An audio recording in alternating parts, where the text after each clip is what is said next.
Hi everybody, I'm Katie Birtwell of the Walpole Historical Commission with another episode of Stories of Historic Walpole.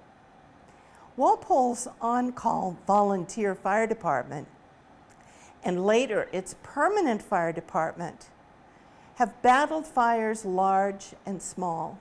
Some of the fires they fought made their way into Walpole history. So sit back and revisit these places with me in this episode of Stories of Historic Walpole, Great Fires, Part 2.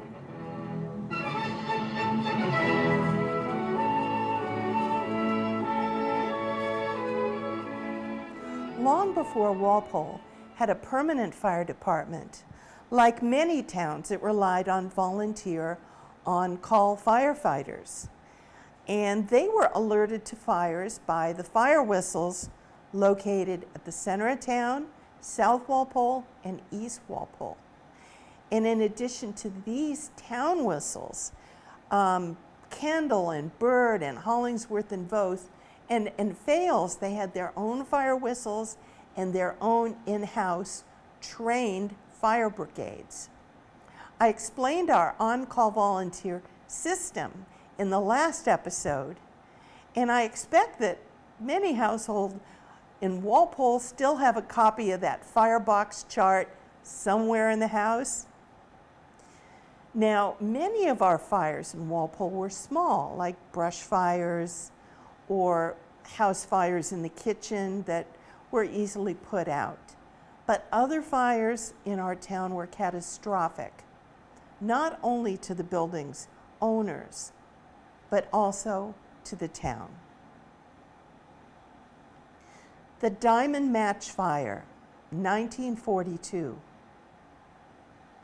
The Diamond Match Fire was a spectacular blaze that lit up the skies of South Walpole on May 24, 1942. Near Bird Machine, this plant was the wholesale lumber and building division. Somehow, the lumber caught fire and blazed on for 3 days. A writer from the Walpole Times wrote a front page article that I'll share with you, as I cannot possibly do a better job than this writer did. Chief Chester L. Donnell of the Walpole Fire Department and Mr. Frank Hale of the State Fire Marshal's Office of Boston are still probing into a fire which wrecked several buildings of the Diamond Match Company, South Walpole, early Sunday morning. The blaze caused damage estimated at around $500,000. The fire was discovered by the guard on duty at Bird Machine. He immediately sounded an alarm, which called the fire department to the scene at 2:21 p.m. Several lines were laid right into the Neponset River. The fire was raging so furiously that the blanket of water poured onto the inferno turned to steam and proved of little use. Shortly after the firemen arrived, a tractor truck exploded, sending a spray of gasoline over the dry lumber and sending flames skyward. Hundreds of spectators flocked to the scene, but police kept the crowd at bay. During the fire, a large section of the wall in one of the buildings caved in, trapping firemen Charles Locke and Edward Hardy of Company 2. John J. Buckley of the Walpole Police Department rushed to their assistance and extricated the men. Mr. Locke later recalled in the Bird and Son Company newsletter that the thing that saved me was my helmet. That fire put me in the hospital for 31 days and kept me from work for 10 weeks. All during Sunday and Monday, firemen worked desperately to save valuable piles of lumber, despite the fact that about 4,500 gallons of water per minute were pumped on the fire for over 48 hours. Now, this being wartime, Walpole had a civilian defense canteen corps. Walpole ladies who were members brought sandwiches and coffee for 85 firemen. Finally, the all-out signal sounded on Tuesday at 6:47 p.m. The Oddfellows Hall, 1901, 1934. This downtown building has the distinction of burning down not once, but twice. The Oddfellows Hall, right in Walpole Center, where Holt's used to be and where Deluxe Tux now does business, was lost to flames in 1901 and 1934. So let's look at the 1901 fire first. The building at that time held many businesses. On the first floor, we had the Spear Store and the post office. On the second floor was Bacon Hall, and this was rented by the Ancient Order of United Workmen, who rented the smaller meeting rooms to a large variety of social and charitable groups, including the Reliance Lodge, the Grange, and the Oddfellows. There was a banquet hall and kitchen in the cellar, and a long flight of covered stairs connected it to the first floor. So this first fire took place on March 23, 1901, around 2:20 a.m. The fire made its way up that long staircase and began to consume the roof, and volumes of water ruined the contents of the building. The Walpole Times writer waxed on and on about how soggy merchandise had to be dried out or destroyed outright. Later, the post office moved to another location, and the wreckage was cleaned up. Life went on flame-free for another 33 years. So let's go to that second fire. By 1934, it was called the Oddfellows Building, and as in the past, it was rented out to many groups. It also held the Winship Drugstore, the Walpole Press, A.L. Morrison Company, Dr. William McGuire's dental office, the law offices of James and Keneally, the Walpole Times, and Kenneth McIntyre, civil engineer. Oddly enough, the 1934 blaze started in March, was discovered around 2 a.m., and started in the rear cellar, exactly like the 1901 fire. On Saturday, March 3rd at 2 a.m., Sergeant Timothy Cullinane was walking his beat when he noticed smoke coming from the cellar and called in the fire department. The blaze had started under the floor of the Winship Drugstore and soon spread into the walls. To make matters worse, the gas shutoff valve could not be found. Predictably, a gas explosion occurred. The blast destroyed whatever parts of the building had been spared by the fire. Luckily, the firefighters were not injured. The losses were significant. The Walpole Press had just installed a new printing press, which was melted. All of the stock of the drugstore was gone. Dr. McGuire lost his new X-ray machine. The records of the Oddfellows Hall were entirely consumed by the flames and were never replaced. And of course, the Reliance Lodge lost all its renters at the height of the Great Depression. The author of the Walpole Times article waxed indignant about the elusive gas shutoff valve, writing that This condition shows serious neglect on the part of someone, as such vital centers as gas shutoffs and electrical switches should be traced and charted. Well, he was right, and perhaps this is exactly what happened, as the building hasn't burned down since. We can only be grateful that no one died or was injured in both the Oddfellow fires. Mahoney's Mattress Works, 1967. This old Walpole structure once stood at 904 Main Street, across from Maple Street, and was demolished and burned on purpose. This large 3-story building stood next to an attached residence. This was originally our hoop skirt factory.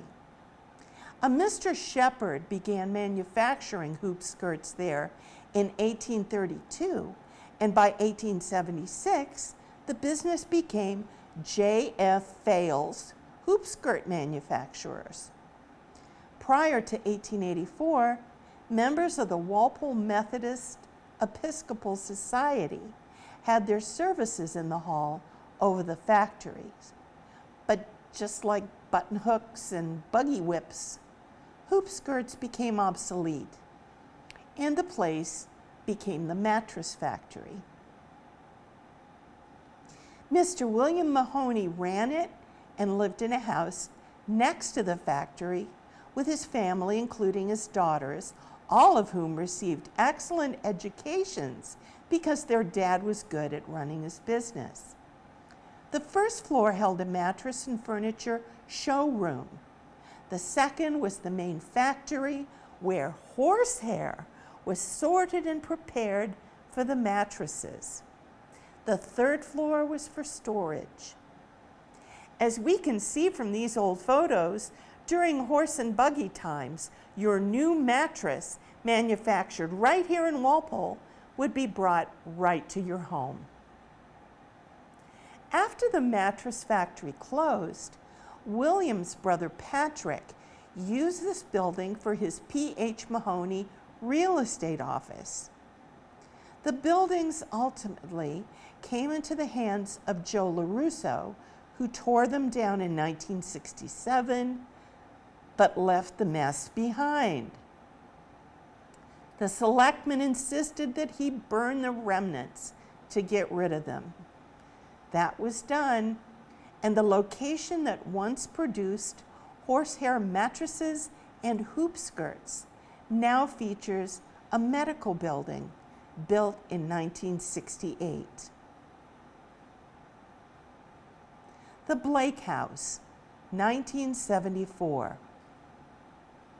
I remember the burning of the Blake House very well. My then boyfriend, now husband John, and I walked into the town forest behind the high school the morning after the blaze in the fall of 1974. What little was left was still smoking, and I recall that the only thing left was a scorched paperback book. It seems the landowner had rented to some people that rode motorcycles and who had apparently started fires in the house before. So on the evening of the fire, apparently they had decided to clean their bikes with flammable liquid in the front room. They had spilled the same, and the place went up. And what a shame. The Blakes were one of Walpole's early families who had taken full ownership in 1756 right beyond what is now the White Bridge in the town forest. The house was old too, with Historical Society records stating that in 1974, when it burned to the ground, the place was around 250 years old. There was a barn at the Blake place as well, and it had burned down over a decade earlier in the early 60s. My husband, who didn't miss a trick and who was in the 4th grade at the Plimpton School, recalls that it was a cold, crisp day with bright sunshine. His class was in the back of the school building, and students could see the plume of black smoke rising straight up. The kids figured it was caused by the smokers from the high school, which it probably was. John recalls that his teacher made them sit down in their seats even after the fire trucks went racing up the dirt road beside the football field. The family graveyard is next to the vanished house and barn as well. Aaron Blake Sr. had been born in Wrentham in 1730 and died in 1789. His wife, Mehitable Ellis Blake, was a Walpole girl who died in 1798. Their son, Aaron Jr., was born in Walpole and died at only 33. Elizabeth Clapp Blake, his wife, lived to be 74. The saddest memorial at the Blake burial ground belongs to little Sean Blake, Aaron Jr. and Elizabeth's daughter, who died at age 3. When you read these Blake family epitaphs, you really get a feel for how hard and unforgiving life was for them. This is what her parents put on her tombstone. Though I'm a child, I yield to death. A sovereign God has took my breath. Let's read another Blake tombstone. Death is a debt to nature due, which I have paid, and so must you. So let's conclude our Blake tombstone cavalcade with my favorite verse, and this is one that you will probably find in any colonial gravestone in New England. Behold and see as you pass by, as you are now, so once was I. As I am now, so you must be. Prepare to die and follow me. Well, we can see that fortune wasn't particularly kind to the Blakes.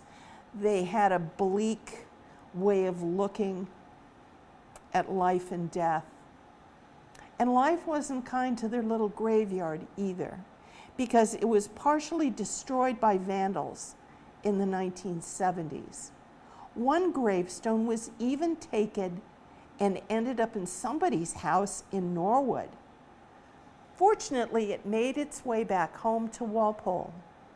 Historians removed the original stones, replacing them with new memorials, which can be seen today in a fenced area in the town forest. The original stones were repaired as well as they could be and are being safely kept by the Walpole Historical Society. Now, if you take a walk into the town forest from South Street and stand in front of the Blake Cemetery, point your right arm out straight. That is where the lovely old house once stood, and the barn as well, although nothing is left of either today. The original pancake house, 1961. Now, you might think that this is an odd choice for a show on great fires, but the original pancake house was a popular place for hungry Walpole kids and their families in the 60s. Now, technically, the original pancake house on Route 1 was within Sharon, but a piece of the building lay within the town limits of Walpole, so I am claiming it. This was formerly Raiders Restaurant, and it opened its doors in 1960 and offered 15 different kinds of pancakes. It was a very popular meeting place, and the Walpole Times was filled with announcement that the brownies or the campfire girls, the Ladies' Sodality or the Policemen's Association would be meeting there for food and business. So the original Pancake House was a big hit, but it didn't last long in its newly opened state. Both Sharon and Walpole fire trucks sped to the restaurant around 11 p.m. on Saturday, May 13, 1961, when a short circuit in the electrical room, the part that was in Walpole, caused a fire that engulfed the building. It sent 30 employees and 100 diners racing into the parking lot. Troopers from the Massachusetts State Police Foxborough Barracks soon arrived for crowd control.